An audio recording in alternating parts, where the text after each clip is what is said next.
you. Can you guys hear me okay? All right. So, thank you for having me. I really appreciate it. Have you ever desired something so badly that you would ignore your judgment just to get it? In the winter of 2017, I was at a pretty low point in my life and I was badly in need of a win. My second company, 90s Fest, was teetering on the edge of failure. It was the second company that I started, and it felt like it was going to be the second company that would fail. I had just ended a 10-year relationship with my childhood sweetheart and was fighting with my best friend over those failing companies. I was badly in need of a win and felt like I couldn't pull myself out. I was applying to dozens of jobs every week with little to no luck. There I was, a Wharton graduate, an ex-Morgan Stanley investment banker with no job. And then the call came. It was a good friend of mine. We'll call him Charlie. You see, Charlie is the modern definition of success. From Wharton, he went straight into venture capital, where every deal that he touched was a winner. He was a representation for me at that time of everything that I had failed to achieve. And so when Charlie spoke, I listened. He told me about a new startup company in the music industry that he was evaluating for investment called Fyre. Fyre was building a talent booking app that they would launch with a new music festival in 2 months' time. And they needed just a little bit of help with logistics. So he felt, given my background, that I would be the right fit for the job. I had started 2 companies, one of them was in the music industry, and he told me that if it was successful, I would get a C-level role at the company after the festival was complete. Now, I had heard of Fyre Festival before.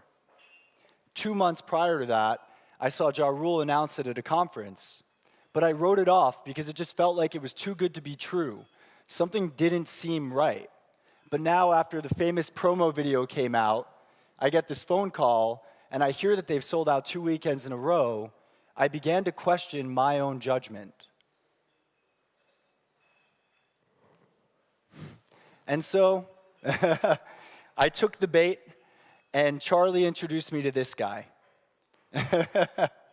And now I think in hindsight, it's clear that Billy is a poor leader. You know, he acted out of integrity, he lied and defrauded investors, he faked marketing materials, he faked numbers along the way. But I'm not here to talk about Billy.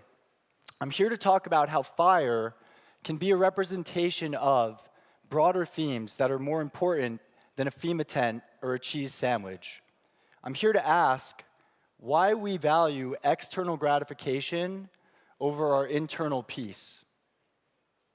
And so I jumped on my first phone call with Billy, and then my second, and within a week, I was on a flight to the Bahamas with just 1 month until the festival. Things were finally going my way again, or so it seemed. And then I hopped on a production call, and there were red flags everywhere. Missed payments, late shipments, team members were leaving. I had seen this before. You see, festivals are a labor of love.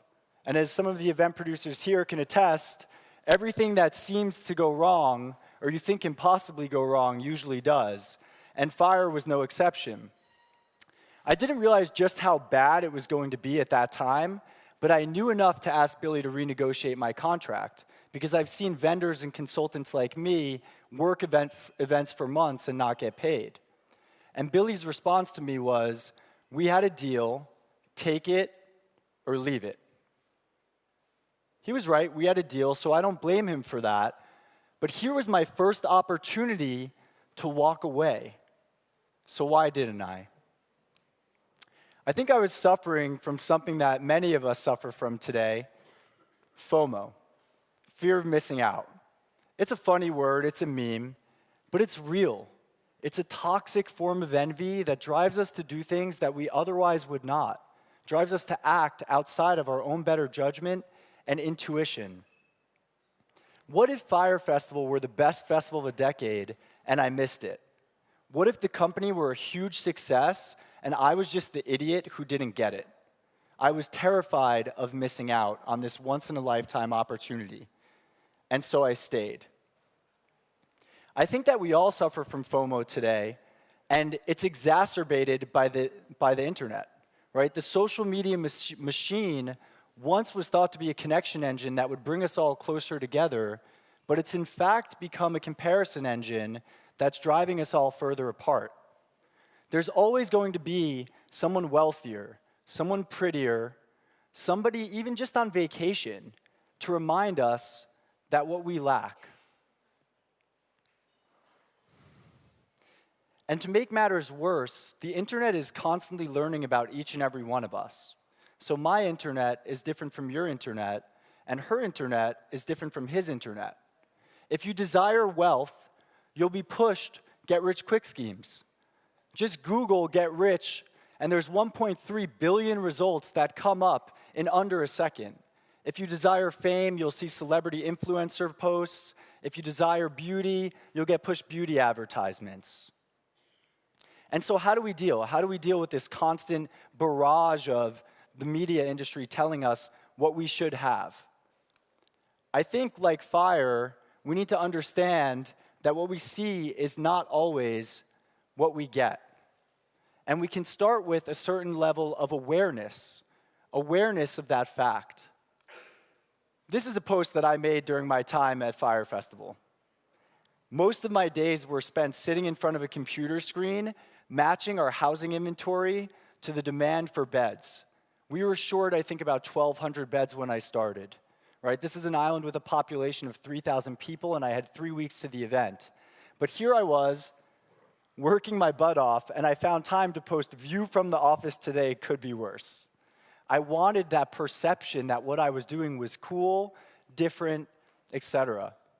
And so if I'm not willing to share openly and honestly, and I like to consider myself an honest person, then I know that all of us are not sharing the whole picture on our social media feed. And I think that that first step of awareness, of understanding that, is a good step towards healing this kind of toxic FOMO culture that we've created. So what about step number 2? I think it's appreciation. It's gratitude. When I met Billy and when I started with Fyre, I was so terrified of everything that I lacked. The startups that had failed, my shrinking bank account, the lack of relationship, friendships that I had lost along the way. And instead of appreciating everything that I had, my health, I lived by the beach in Venice, right? I literally could walk a minute to the water. I had everything that I needed, but I didn't appreciate it. And so when I met this legendary con artist who offered me the world, I immediately bit. And so gratitude can help reduce toxic emotions of comparison and materialistic strivings. And so what I can say, just standing up here in front of you today, is that in spite of the fact that I participated in one of the most public failures of modern memory, I couldn't be more grateful. I wouldn't be here today speaking to all of you in Berlin, thousands of miles from home, if that hadn't happened. And so that brings me to the next question. Why are we so terrified of failure? After Fyre Festival, I kind of had some time to cool off, and my life really started to improve. I took some time for myself, and I applied to new jobs, and I moved into an entirely new industry in venture capital. But I met a gentleman named Chris Smith, and he was the director of the Fyre documentary on Netflix. And I knew that someone was going to tell the story of Fyre, and when I met Chris, I just had a sense that he was going to be the right guy to do it. And so I agreed to an interview, even though I had moved on with my life. And just almost a year later, when the documentary was about to come out, everyone that was close to me was asking me, "Marc, why are you going to tie your face to this massive failure forever? Why did you agree to do an interview about Fyre Festival? Nobody knows that you're there. Are they even paying you?" They didn't, by the way. But, you know, someone once told me that sharing is a gift. And even though I was terrified with the documentary coming out, I feel like it's offered me an opportunity to share my story. And so the documentaries were released, And like everything that touches Fyre, it was an absolute media storm. A media storm. And, I left Fyre, and even that documentary, like, people reacted, and the reaction wasn't, this guy's a failure. The reaction wasn't, this guy, like, it was mostly people feeling bad for me, which was kind of interesting because, I left Fyre with a sense of pride in my work and the fact that I held to my values. Even after the event, I stayed for a couple of weeks to help locals like Marianne clean up the mess, even with Billy gone and not being paid. And so few people knew this, but it didn't strike me as a failure. And so there are no failures, just experiences and your reactions to them. So I've been a yoga practitioner for almost 10 years. And there's a practice of yoga called karma yoga. Karma yoga teaches us to act without thinking about the results of our actions.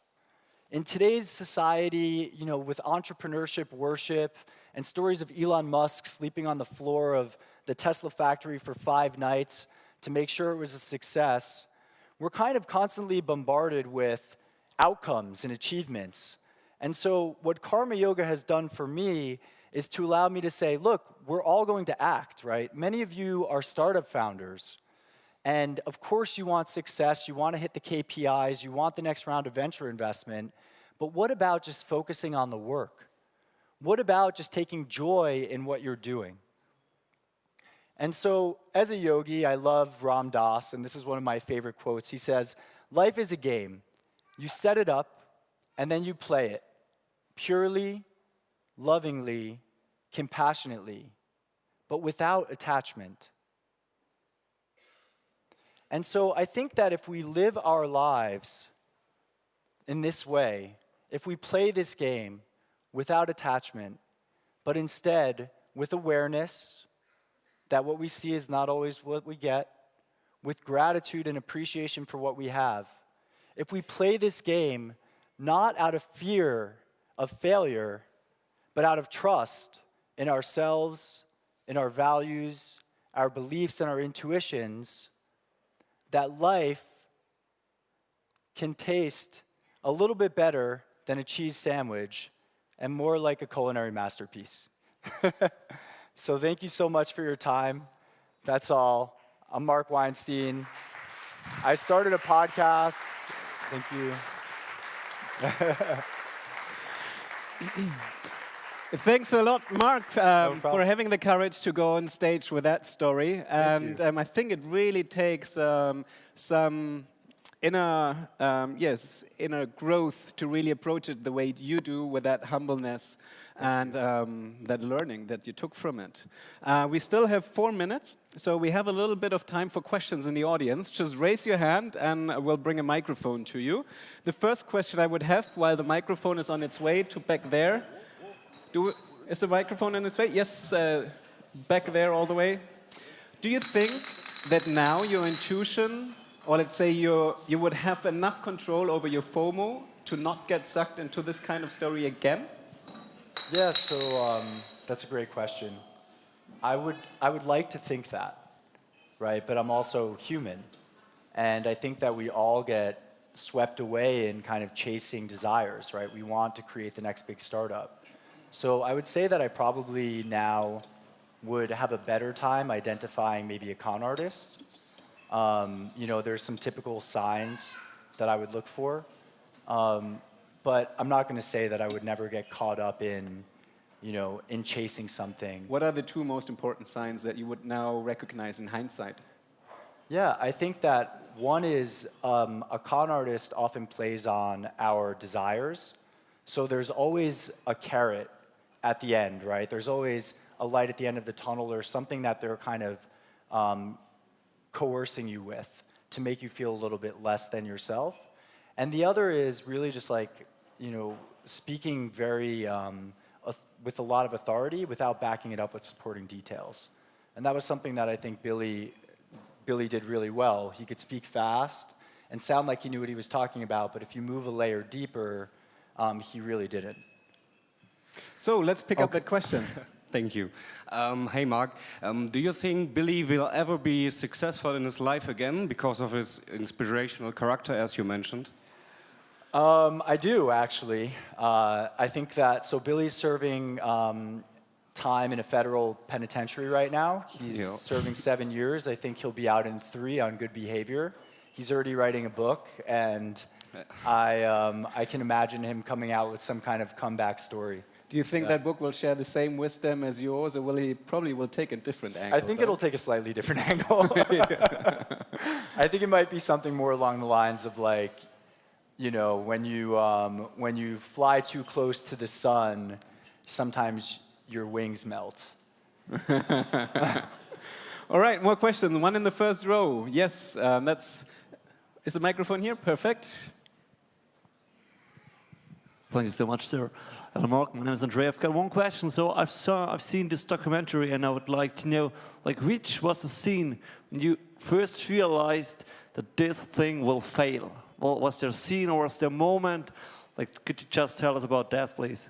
Thank you. So I think events, like all startups, many of you guys are startup founders, so you know that there's always fires to put out, and things are always a little bit of a mess. Events are just like that, you know, and you're pushing towards a deadline. And so I would say that there wasn't one moment. It was more like a wave where some days we would say, this is absolutely not going to happen. And then other days we'd say, I can't believe this is actually going to happen. And so if I had to pinpoint one place, it would be like 10 days or so before the festival, we lost our catering company because they never got paid. And so here's an opportunity to say, okay, let's cancel this event and move it to a different weekend or whatever. Now, for Billy, that wasn't an option because he was tens of millions of dollars in debt.